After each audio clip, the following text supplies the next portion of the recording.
Martin Muses and Wednesday Musings, or rather midweek musings. We have made it to Hump Day, and by golly, I have made it to my live streams. I have been trying to be more regular, but life happens. However, I am so happy to be here and talking about one of my favorite things, well, Lord of the Rings, and also talk about maybe one of my least favorite things is this whole Rings of Power and how the fans are really being attacked and called all these names. It's just not cool. But we're going to delve into that. Before we do, look who's here. We love our animals here at Miss Martin Muses. It is Snorto Pupus Cooper, all the way from his his iceberg in the north. Hope you're enjoying it. I heard the northern lights have been showing up there. And look who it is, it's Chrysanth. We also love our flowers. I myself am a flower. I am a rose. So thank you for being here, Chrysanth. And Shane Nolan, all the way from the future and from the Emerald Islands. Thank you for being here. So great to see you. We are talking about the sad truth about Tolkien fans. I know it now. I know it. We're trolls. That's who we are. Trolls, terrible people. I don't even know how we can wake up in the morning knowing how horrible we are, because we are apparently on the side of darkness. I mean, think about it. We have gone from being evil last year. Remember, last time around, we were evil because we didn't like it, to trolls. Actually, to be fair, that's an upgrade, isn't that? Because at least we're not minions of Satan, apparently. I don't know. I don't know why. I don't know why they feel like they have to do that. But we're going to go through some of the recent comments to see where they're getting this attitude and why it's so strong, why it's evil or makes you a troll. Now, I think that's also a little bit of gaslighting. We know that there are trolls out there in the universe. There are people that like nothing better than to just be contrary and hurtful just for the sake of being so. There's a level of sociopathy in that, and psychopathy as well. But we all know that those of us that are criticizing the show and even making content, we're not doing so because we are bad people. We're doing so because we feel genuinely that there is something to criticize and something very strong, especially because The Lord of the Rings, Tolkien's work, Tolkien's Legendarium, is on a pedestal that no one can really touch. I know that there have been people since that have written great fantasy, and maybe from a certain point of view, done more, for example, than Tolkien on a certain level. But no one achieved what he did. No one has, and no one ever will. Tom Shippey talks about this in Author of the Century. I highly recommend doing this. Tolkien bows to no one. He probably wouldn't like us saying so, but tough. It's there. There you are, Tolkien. It is Heisman forever. Hello. Well, the other bad years, Amazon's Rings of Power, right? Guess you can't help themselves. Yeah, it is Black Lives or Black Wives. Hello, Triple M. Is it true? Are Tolkien fans apparently we are. I have a really weird theory about that. If you saw the latest episode, what they had Disa doing with that Brunhilde thing, I'm not sure we're the racists. Let me just put it that way. We're not the ones that wrote that for a black woman to do. If you remember in Beauty and the Beast, when the wardrobe jumps down on the bad guys and does that big it's a trope, it's a stereotype, it's kind of funny. It's funny in Beauty and the Beast, and everyone loves Brunhilde. That's where we get the whole "It's not over till the fat lady sings." But to do that to a character in a work that's being made today and something that is supposed to be, I guess, serious, I'm not sure where the ists. And my goodness, did you see the way they portrayed the stores? And the way that they have been portraying the so-called Irish characters, the dirty little sociopaths, as the one ring dot org org says, or Exploring Tolkien now, I think that's the name of their website, with the awful stereotypes that, as those of us with Irish Catholic backgrounds, still sting, even though, okay, yeah, it was 130 years ago, but there were some really, really bad things that happened. Okay. And those stereotypes are very ist. Everyone's saying hello to each other. Orc are the victim. Yeah, I don't believe that. Does anyone believe orcs are the victims? Well, yeah. And I talk about that in the short video that I clipped from a stream with High King Feanor. That the whole idea about the orcs and their redemption, all that, this was something that, yes, Tolkien did write a little bit about in his letters and maybe an essay or two, because he was a little bit struggling because he wanted his works to be congruent with the faith, the Catholic faith. In in the Catholic faith, everyone is redeemable. And he had some trouble with that because of the nature, but he didn't, I mean, he wouldn't want this. This is not his answer to it. And he certainly did not have a character named Adar. And I said that if anyone were even try to touch it, first of all, Tolkien couldn't even reconcile it. It would take someone to the level of St. Thomas Aquinas, and certainly St. Thomas Aquinas would not be in there. So old Irish Time wasn't happy about that. Oh yes, Shade Nolan. Yes, you know what I'm talking about. If you know the history of the stereotypes, yes. For once, I should say the Irish Times was right, because sometimes they've been a little crazy on other things. Shane Nolan says, "We are patently evil according to Payne last year." So progress, yes. Yeah, we've gone from being patently evil to just trolls. So I guess I have to thank him for that. And for all of you coming in, hello. And I found out something very interesting when I was reading Catholic Answers, and that's what I'm going to talk about, because I'm not sure I've seen this around. That, yes, indeed, Amazon maybe was more worried than we think. So we'll get to that after we get to the angry things. I've got that in an article where it was dropped maybe casually. I'm not even sure the writer was supposed to, or maybe he didn't think it was a problem to reveal what Amazon has been trying to do to win back the fans. But let's go to the actual article here. I'm going to share the screen and the relevant part. This article talks about some stuff with House of the Dragon, which I also find very fascinating and very cool. So this is from the Hollywood Reporter. Oh dear. First of all, let's look at the way that he's framing this. The Fellowship. You know, the Fellowship that we all love, that we all adore, that the Fellowship of the Ring, we all want to be a part of the Fellowship. We want to hang out with Legolas and Aragorn and Boromir when he wasn't going his little crazy thing. The Fellowship, this is something that we all love. So he's calling up our fond memories of the Fellowship to try to emotionally manipulate us, I think. It's weird. The Fellowship had to look to each other and those who support it and remember what it's fighting for. Well, first of all, how trite a way to describe the Fellowship.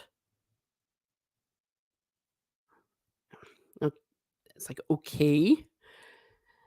And when we see that millions of people are watching this, well, according to the numbers, not necessarily millions. I think that they were shown to have 1.5 million and responding so positively to it. Not so sure about that. That's who we're fighting for. So they're not just making a TV show, they're fighting for us. They're doing a great big thing. They're defeating evil with their TV show. How pretentious.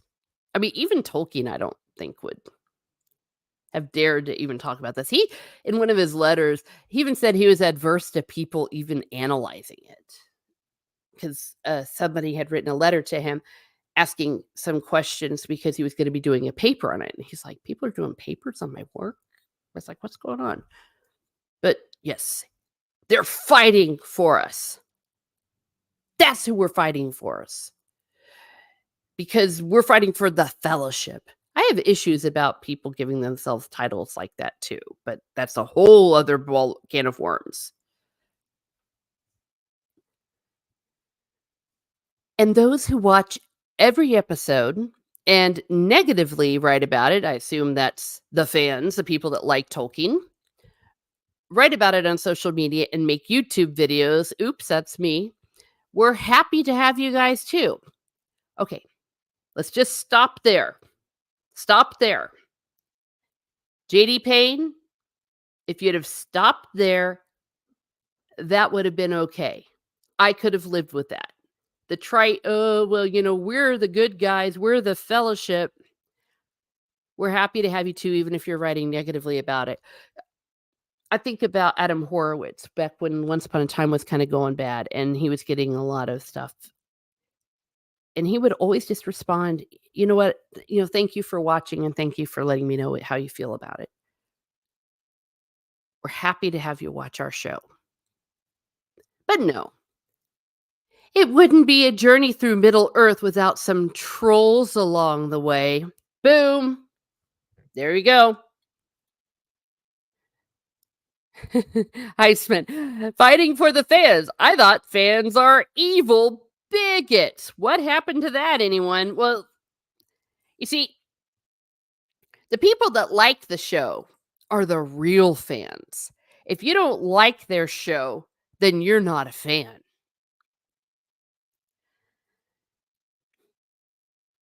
I know maybe one person who is a fan of Tolkien that likes this show, and I'm not sure why she does. When I say I know, should say I know of.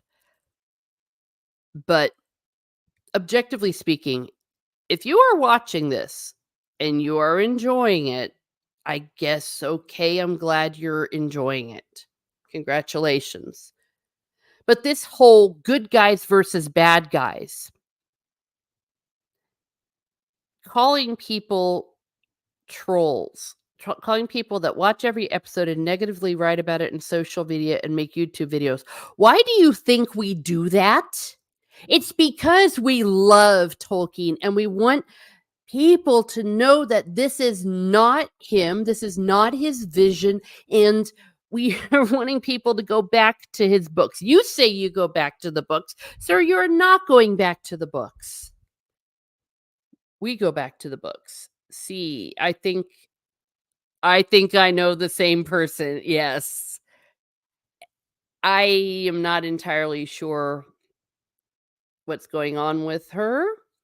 How I have a theory, but it wouldn't be right to say.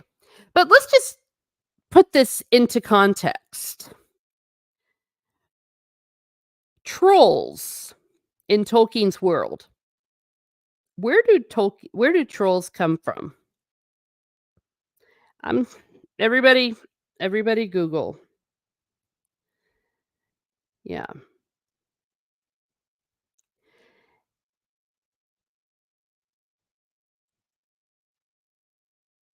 Trolls are monstrous. They turn to stone in daylight. They must be below ground or before dawn or turn to stone. At least that's, of course, what they were showing in The Hobbit. All right.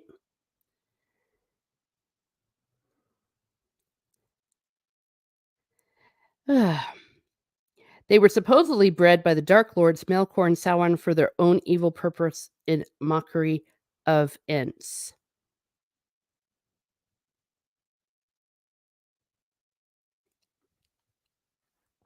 So, if we're trolls, well, maybe this is evil. Maybe we are evil. Maybe they are calling us evil.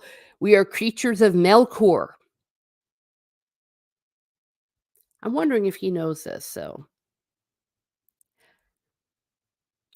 meaning the shills who doesn't know J.R. Tolkien, The Lord of the Rings, doesn't read the source material. Yes.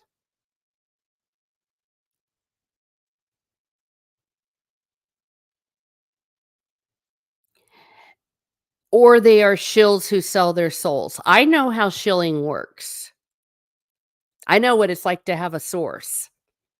That's why if you ever hear someone talking about what their source tells you, they're making it up.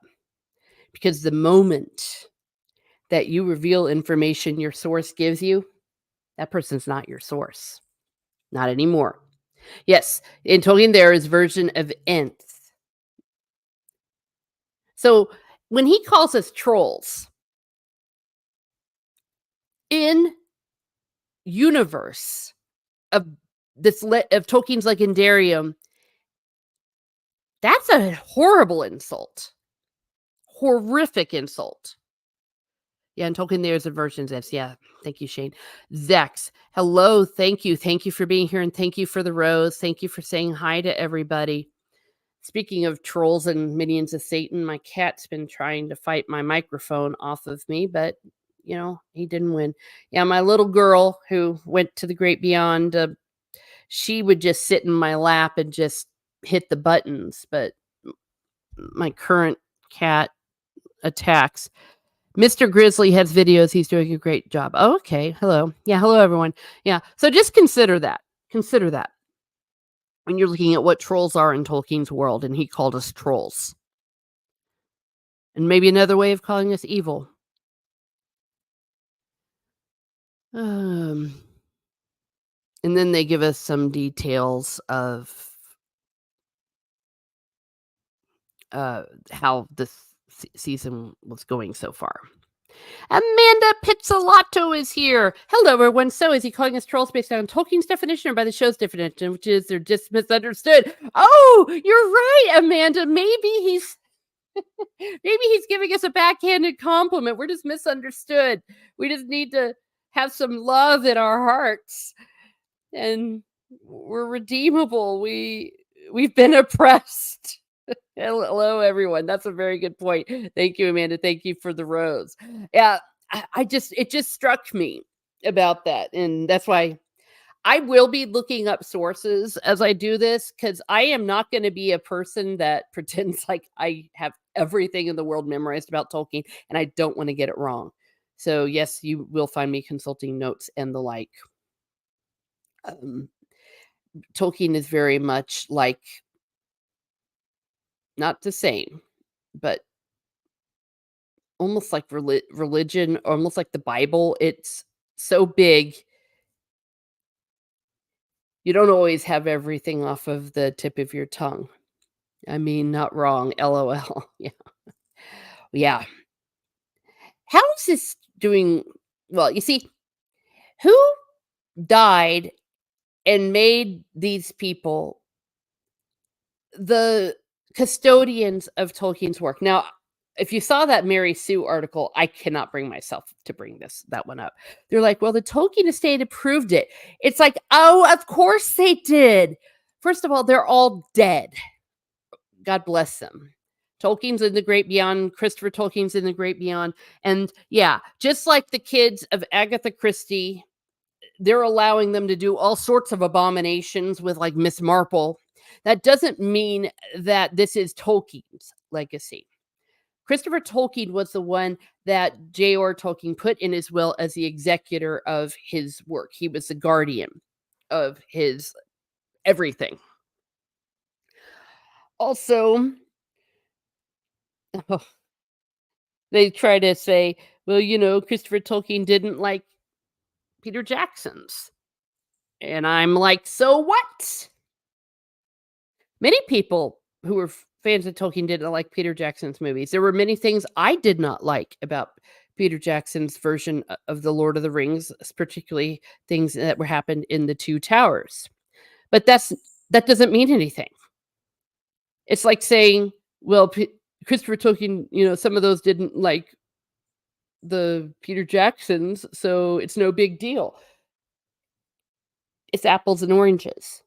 I think that not just Christopher Tolkien, well, he was alive, did not like the Peter Jackson movies. I think Tolkien would not have liked them. Okay. But you can't speak for people that are dead. That's my personal opinion from everything that I know. But just by trying to bring down Peter Jackson's movies, you're not going to elevate the Rings of Power because no matter what you may think of, I'm talking about the Mary Sue type of people about the Rings of Power, or rather about the Peter Jackson movies. They were objectively great movies. These are not objectively great. Also, Peter Jackson didn't act like he was given divine power to tell us what Tolkien's legacy was, what Tolkien's story is, and that he was fighting for good. And if you don't agree with it, you're, well, like you said last time around, you're evil. You're minions of Melkor. Okay. Because what? Because nobody who gave you power to do this, nobody who likes you, told you, crowned you the king of Tolkien's work. Mhm. And just because the estate's allowing you to do things, that's not the case. I'm starting to rant now because I'm starting to get pissed. Who's here? Gravy D is here. Hello. Howdy, Teresa in chat. Hello, Gravy D. Thank you for being here. I'm just starting to rant because, again, no one anointed them god of Middle Earth. Frankly, the only person who could have said that was Christopher Tolkien because it was in his father's will, not god of Middle Earth. But these people.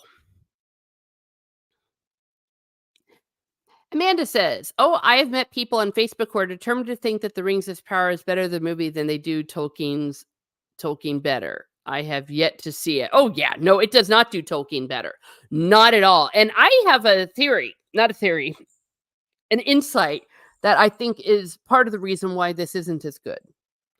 The easiest answer to why this isn't as good or doing Tolkien better is because it's not doing Tolkien. This is not the story that Tolkien wrote. This is not the Galadriel that Tolkien wrote. This is not the Elrond that Tolkien wrote. It certainly isn't the Celebrimbor that Tolkien wrote. The only thing that I can maybe forgive them of, if everything else was fine, is the way they're showing Sauron and Anatar. I think that's okay. I think he's one of the best parts of it, and which is why it is rather disturbing. But I mean, they put the rings out of order. They're having the rings do things they weren't supposed to be doing. Like the Force, don't get me started on what they've done to Tom Bombadil. Holy crap. Hello. Hello. Not at all. No, not at all. Mm-mm. Zach says, intention matters. The Rings of Power people have no intention of honoring his stories. Yeah, exactly. They don't care. They're like, we're getting the story. But I have trouble understanding that if anyone actually likes this. Does anyone really, really like it? Or are they hoping to get accolades? Are they hoping to get, well, get to write articles? Do they want some of that shill stuff? Because I've seen things that I don't like. Adaptations I haven't necessarily liked, but I could still watch them. I can't watch this. I'm almost finished and almost caught up, but you just can't sit and watch it. It is so boring. It's just not well written. And there's too many logical inconsistencies. Condensed timeline. Oh, yeah, that's a huge problem. Amanda says, "Oh, yeah, Jackson has wisdom to know he wouldn't be able to do Tom right." Yes. I mean, Tom Bombadil is an enigma. In some ways, he was an enigma to Tolkien. And this is where you get a little bit into the mind of Tolkien, that we acknowledge as Catholics that there's things that we call mysteries. Actually, Eastern Catholicism even calls the sacraments mysteries. That sometimes there's just things that you know are there and are true, but you can't necessarily put it down into words. And Bombadil was one of those. He, like, wandered into his stories well, the creation of it was, of course, before in some of the poetry and the stories telling the kids and ended up in a very charming little tale with him and Goldberry. But he still was not entirely sure. He's like, "I know Bombadil is outside of it all. I know Bombadil is bigger than all of this, but could I tell you what Bombadil is? Not necessarily." Oh, but these people can. You know what? Shout out to Steve Kenobi. We were yapping, and he said it's Hagrid. They are making Tom Bombadil like Hagrid in Harry Potter. He even has a little hut, kind of the way he looks and his Cornish accent, even though technically it wasn't a Cornish accent that Hagrid had. It's that same kind of rustic British thing going on. That is not Tom Bombadil. Zach says, "Great question. It's bad TV, Tolkien side." Hello, Adiga Outlaw. Thank you for being here. I despise, Snortapoopa says, what the Tolkien estate is allowed to happen to his works and his memories. Fee on them. Yeah. Money. 30 pieces of silver. Everyone's saying hello. Look at everyone saying hi. Amanda Pizzolatto says, "Yes, I've been thinking he looks more like Hagrid than Tom." Exactly. And in this latest episode, oh yeah, they're turning Gandalf into Luke Skywalker, and oh, I've got to find Dory, and he's like, "No, you must find your staff." This is the man, Tom Bombadil, who juggled the One Ring. He just had no care for anything, and it was like, "One Ring, who cares? Who cares? Everything's just great. Here we are, la la la, this thing." And they decided not to have Tom Bombadil even try to help them with the One Ring because Gandalf said he said he would probably just lose it because he just wasn't on the same realm, on the same plane as the rest of us. But then we get this weirdo. Yeah, it's just wrong. Just wrong. Well, here I am minding my own business because I happen to have a early subscription, or rather one of my perks is that I get to get content early from Catholic Answers. And I saw, "Hey, we have this interview with JD Payne and the other dude." And I'm like, "What? What's going on here?" It was a very generic interview. I think it'll probably be up maybe next week. And one or two things that they said seemed pretty reasonable. I mean, they seemed to be nice guys. They were only talking about faith. They said that, they're JD Payne, I believe, was the one who was saying particularly, "I person of faith, and I wanted to have for the faithful, show them in a positive way. It's good to have characters that are believers, that are good people. The only problem with that is you haven't written it well, so my goodness, my goodness." The good people are turning out to be the bad people. It's Grand Elf. Yeah. So when the interview goes up, maybe I'll share it out. But they didn't really say too much. That was what struck me. But that made me go, "What on earth are they doing on Catholic Answers?" First of all, what's Catholic Answers doing having them on? I'm not going to necessarily do any call outs here because they have their reasons, but this is where I came up with this. Oh, before I do, let me read Heisman. "I don't like how these people are ruining J.R. Tolkien's work. As a fantasy guy, I wanted to see someone to honor J.R. Tolkien. Peter Jackson did honor his work. I like his movies." Yeah, he did. And that's why people like them. And also, they are genuinely works of art. All right. So here we go. I decided, well, let me find some other stuff maybe that Catholic Answers has done. Like, what are they saying about the Rings of Power? And this is where I'm saying about Amazon desperate. What's Amazon's desperate move? What's even more weird is the fact that we haven't noticed. So it shows that it is a great failure. I'll get there, Zax. I'll get there. Here we go. He's going la la la la. No one liked the first season of The Rings of Power. And season 2 debuted last month, along with an express promise from the showrunners to do a better job representing the lore, including its Catholic Christian underpinnings. Hmm. And here we go. This is what Amazon's move. Amazon even hired a faith based Hollywood marketing firm to win back would be viewers who thought season 1 let them down. Amazon is so desperate, they hired a faith based Hollywood marketing firm. How's that going? Not very well. But that goes to show that Amazon is like, "Oh my gosh, let's get a marketing firm. Let's reach out.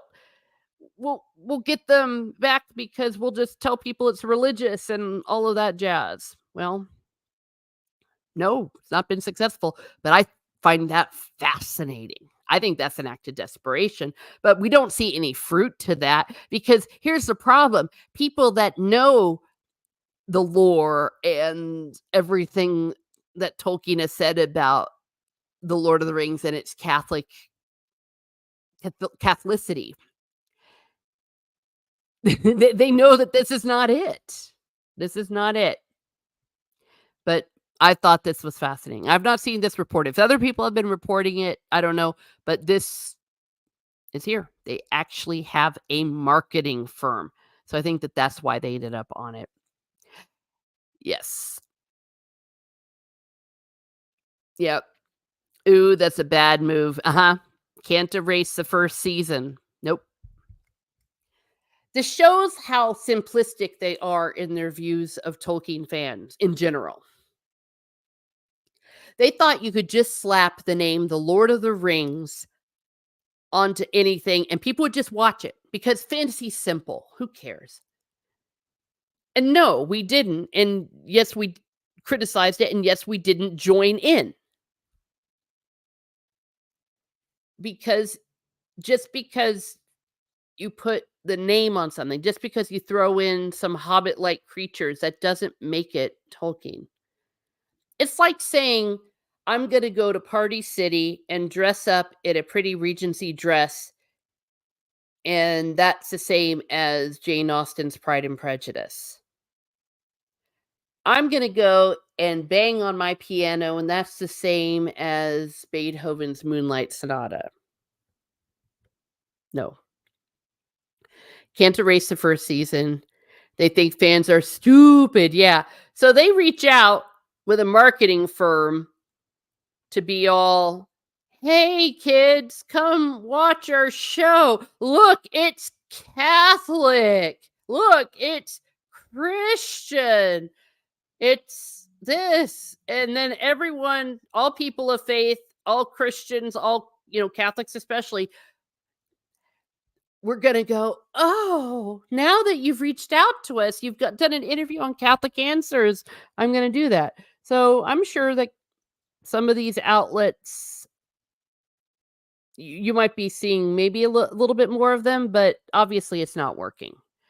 Third season's the charm. Yeah. Hyson, they got it out. Watch, I would lose my mind. I'd be mad as hell. Yeah. Yeah.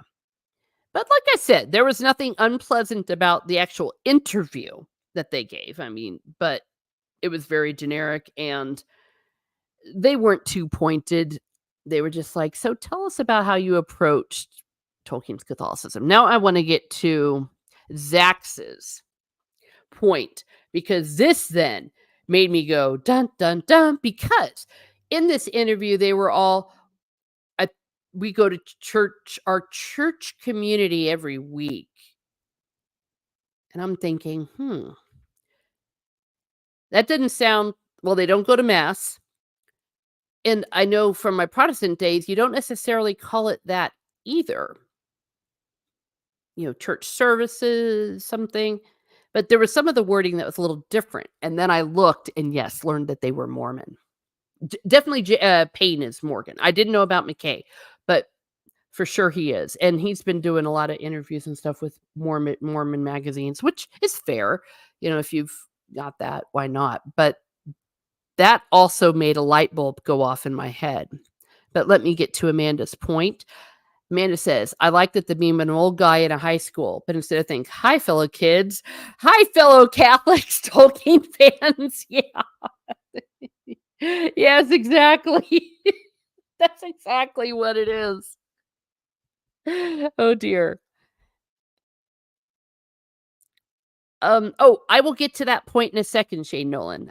I'm going to continue on a little bit with this thought about the Mormonism. Now, disclaimer, because this is not a Catholic explaining episode or anything. So I am not going to say the veracity of the belief in that Mormons have. I'm just going to say this is what they believe. Okay? Because in Mormon belief, their view of the fall is different than Christians. They they have a little bit of a twist on it. That while the fall was what it was a necessary thing because Adam and Eve, when they were living in original innocence, they were just kind of there. They didn't know joy and they didn't know sadness. They just didn't really know. You see, that's the point. They weren't able to know good from evil. And because of that, they weren't gonna be reproducing, and they just didn't have knowledge of the deep joy that's capable of being who you are. After the fall, that opened that up for them. So therefore, while the fall isn't exactly the greatest thing on earth, it was actually a necessary evil or maybe even a necessary good. Or perhaps put another way, you have to touch the darkness to see the light. Now it started to make sense. And if I misrepresented that, if there's any Mormons, let me know. But that is my understanding of it. I actually looked it up on the Mormon website. All of the way that they are portraying like Galadriel in the light and the darkness and the shades, and even the way that the orcs are being portrayed. When you look at their views of who and what Satan and his minions are in Mormon theology, you start to see it. You can't unsee it.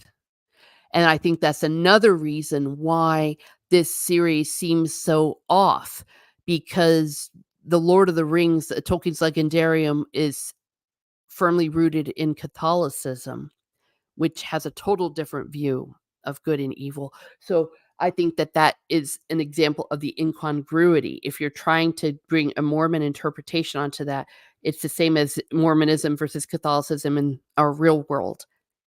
It's different. It just is. All right. Hey, Biggles. Biggles is here. Hello. So the orcs and the rings of power are Mormon. No, I don't want to say that either, because they're not Mormon. And I'm saying that the Mormon belief about Satan and their minions and stuff is similar to what the Mormons believe about him. No, Mormons are not Satan and all that kind of stuff. So I don't want to say this. I'm talking about in their beliefs. And even Sauron, the way he's being portrayed, it's like, this makes sense to me now, where this is coming from. I'm not saying they're even doing it deliberately, but I'm saying if this is how your outlook is, that's where you're going to do it. Tolkien was a Catholic, so that's why The Lord of the Rings was where the way it unfolded. This is why their beliefs are unfolding, and I can see how, if you were a Mormon, that this would be something you would want to explore. Like, this is very fascinating. Of course, the problem is using Someone else's stuff. Oh, you were joking, of course. Yeah. Okay, gotcha. I had to say that just in case. It was close. When you're saying it was close, are you talking about my explanation? Not really, orcs don't fit. Okay, like I said, and I'm not really saying it's necessarily I am not saying it is a one-to-one allegory, and I'm not even saying that this is Mormon, but it just seemed a little bit like this is how the outlook might be, and that's why it seems incongruent with Tolkien's vision of it. No, the orcs are being seen through Mormon lenses.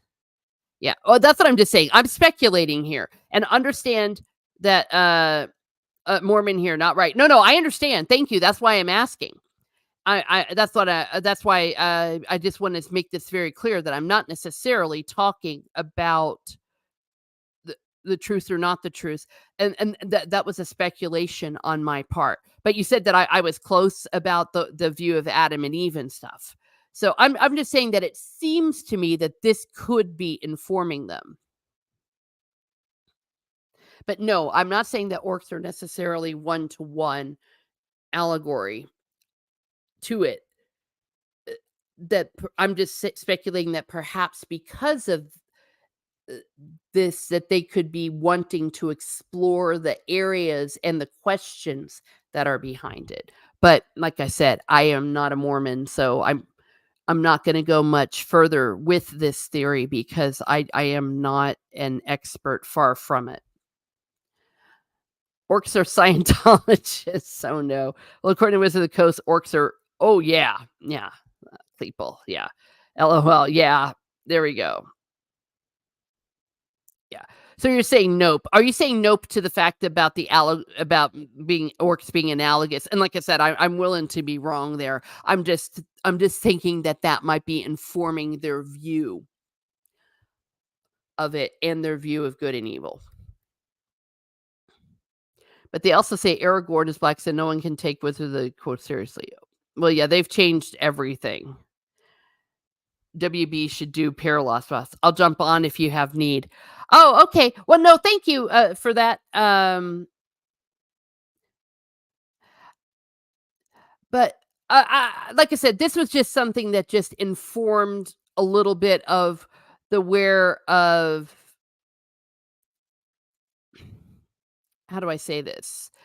This it just informed me the way that that's why there might be some incongruency with Tolkien. Oh no, you all are terrible. Yeah, no worries. Okay, yeah. Well, like I said, I'm not speaking for that, and I'm basically speaking from I just got went on the Mormon website and read it. Yeah, but maybe stay tuned, Adiga. Because I'm gonna be have to wrapping this up soon, but maybe this is a discussion we could have. Definitely, we could have. But the whole reaching out to people of faith, that's just Amazon being very simplistic. They're just thinking, "Oh, people of faith, they're simple, you know. We'll just tell people, yeah, this is like good, this is Christian, yay." And then everyone's gonna go, "Oh shoot, I guess I'll watch The Rings of Power now." And it's like, no. Gizzards of the Toast. Yeah. So, in any case, so that was 2 aspects of it that I thought were worth mentioning. On the other hand, the whole arrogance of them, that has nothing to do with Mormonism. The inability to accept that people the inability to accept that people are just not liking their show, you know? That you're trolls, that you're bad people, that you're evil. You're not part of the fellowship that's fighting for good.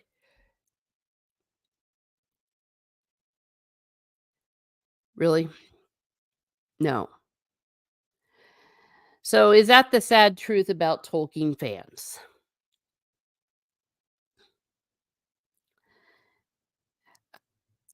No, I think that's the good truth about Tolkien fans because if you're a fan of something, you should be able to criticize anything. And the fact that they don't seem to be taking constructive criticism or they feel like they have to do little quips to put people down. That's not what fandom is all about. That's not what any of it's all about. And we have every right,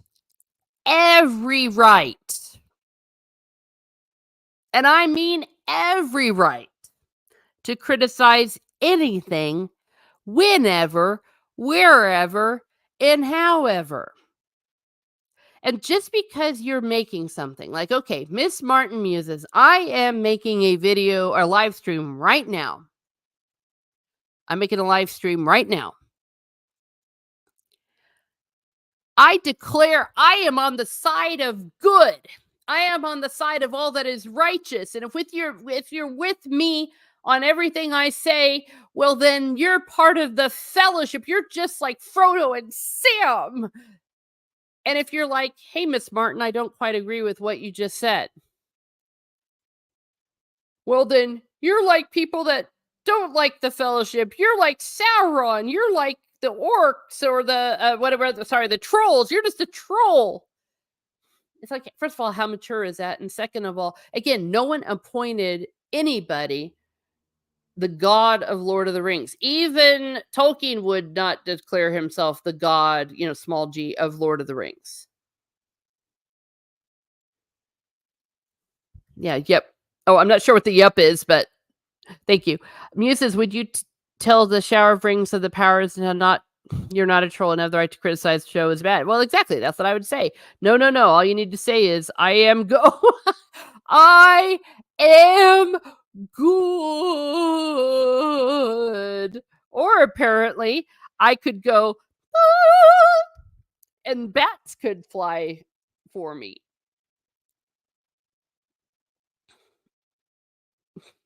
And chase him out. Oh gosh, everyone left when I did the opera, but that was just absurd. That was just absolutely absurd.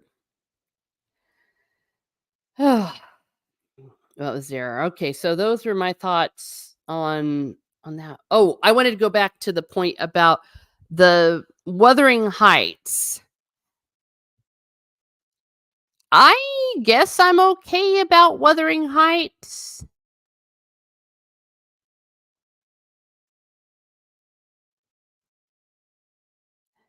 Where is it?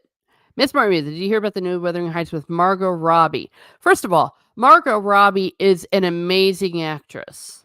So, yes, I think that she would be great as Kathy. 2 thumbs up to that casting. And the Heathcliff dude, I've been hearing that people have been complaining about the Heathcliff because it's being played by a white guy, and I'm like, "What?" But I not even gonna touch it because I think people are just looking to be offended for the sake of being offended. I think that it has high potential. My only concern is that I don't know today if they could properly write, an Emily Bronte adaptation. I think they would make it overtly sexual, which would take away from what's going on. Now, they had raw passion for each other, but the whole point of it on so many different levels, the whole thing between Kathy and Heathcliff, well, that love and hate is a very thin line. Correct me if I'm wrong, everyone, about the interpretation of it, but it's a lot of psychological violence, a lot of psychological passion, but I'm not entirely sure there was any consummation. So I'm not sure that they'll get it right if they do that. Or maybe they'll do it great. Maybe Margot Robbie will be like, "Yeah, let's do this right." No, no, no, no, Bat Dwarf, yes. Heathcliff the cat is being played, not my Heathcliff, Gravy. It's Heathcliff from Wuthering Heights, oh dear. It's a chick flick. I thought you ate those bats. Oh, no. Amanda Pizzicato says, "We have not had a remake of Wuthering Heights in years." Oh, yeah, because he was supposed to be darker since he went outside a lot, so just like with Sam, if they brown, that means dark skin. Exactly. Well, and he might have been of, um, Romani, I think, maybe? I don't know, but it was clearly described as white, and just because you say dark skin, yeah, that means yeah. I love the '90s one. Oh, there we are. '90s one. Was that the one with,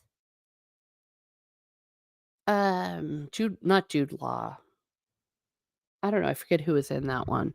I think one did show them having sex. Give me Earl Urban and Laurence Olivier. Oh, yes. When Laurence Olivier is like, "I cannot live without my life.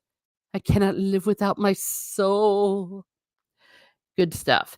And you can't really like Kathy or Heathcliff because Heathcliff, well, he's like a horrible, horrible man. He's a horrible abuser, the way he abuses his wife. And Kathy, oh, just horrible, horrible, selfish bitch. Ralph Fiennes. Yes, Ralph Fiennes. Thank you. Yeah.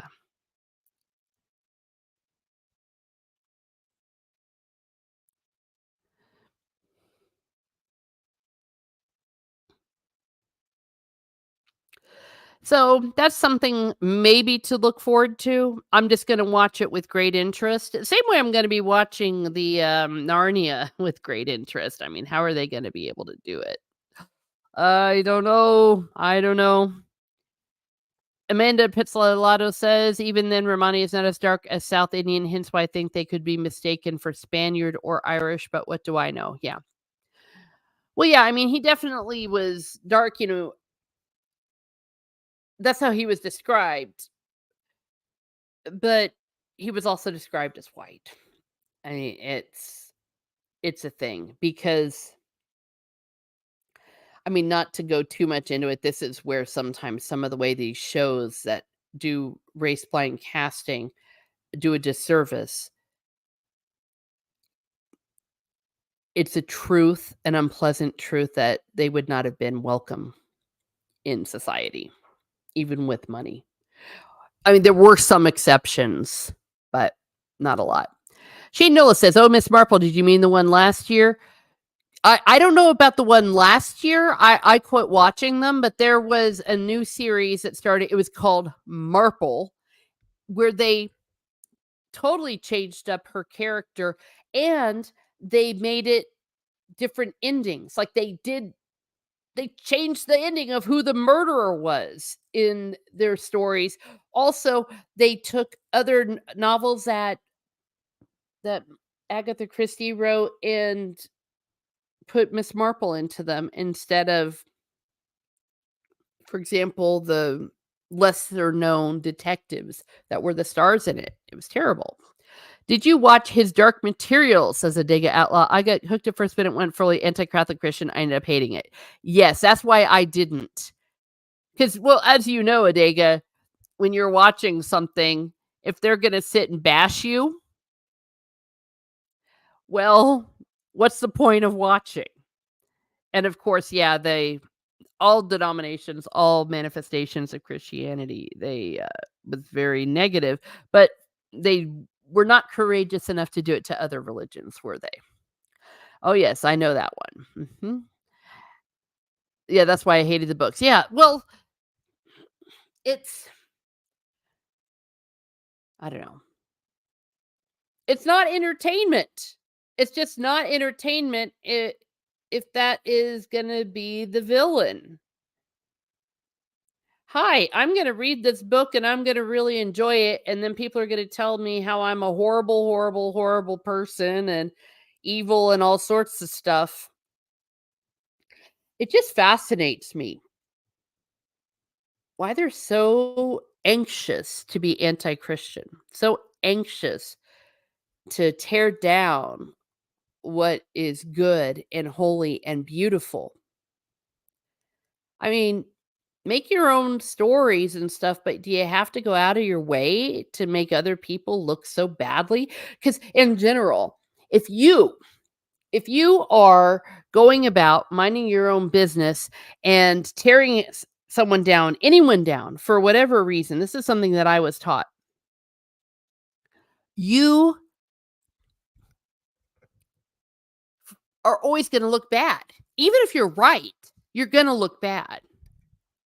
But to base your whole show on it, they did what? Agatha is a Korean a mystery. Yeah. They did it on the body of the library. Yeah, they changed the ending. And they had it that it was a whole lesbian thing and mocking God. Yeah. I dig Atlas like Christians make them feel guilty about their life choices. They have to destroy what points out their weaknesses. Oh, that's a very good point. Yeah. It's like, well, but on the other hand, isn't it fascinating that they care so much? Like, there's some people that maybe make me feel or try to make me feel bad about my choices and stuff, but I don't feel like I have to go out of my way to prove them wrong, to mock them, and all of that. Why are they so invested? I agree with you, Adega, but I think there's something a little more supernatural going on. They hate God because they want to be God. Good point, CLS. Yeah. They they wanna be masters of their own destiny. They wanna be a god unto themselves. I still think there's spiritual warfare involved, though. I know that's simplistic, but you can't look at the world and not know that there's some spiritual warfare going on. Shane Nolan says, "I was watching Sleeping Murder recently, it was on TV." Oh, yeah, I love Agatha Christie. I love Miss Marple. So that's why the, ones from the '80s will always be my Miss Marple because those are the ones that were faithful. '80s and early '90s, and she has passed away, but it was really fun because at the same time they were doing the Hercule Poirot ones, and there was an event where they met, and I thought that was so awesome. It was in character and everything. They got wonderful actors for that show. Nice. I got Doug's one out. Great stream later. Yes, thank you. And thank you. And yeah, like I said, let's touch base at Adega Outlaw. Because like I said, I said I'm not an expert on it. And I mean, far from an expert on these. I just thought that little bit of a connection there. They have mental health people. Yeah. Have fun walking the doggo. Yep. We have a good one. Yes. Thank you. Thank you for being here. Yeah. And Adega, he has a book. I think you can find it on, yeah, you can find it on Amazon. And I think it's under Adega Outlaw that if you search for that, you can get his book. So please go ahead and do that. I love that. John Su. Yes. He's my man. Was it John Suchet or great? Now I'm yeah. He is Hercule Poirot.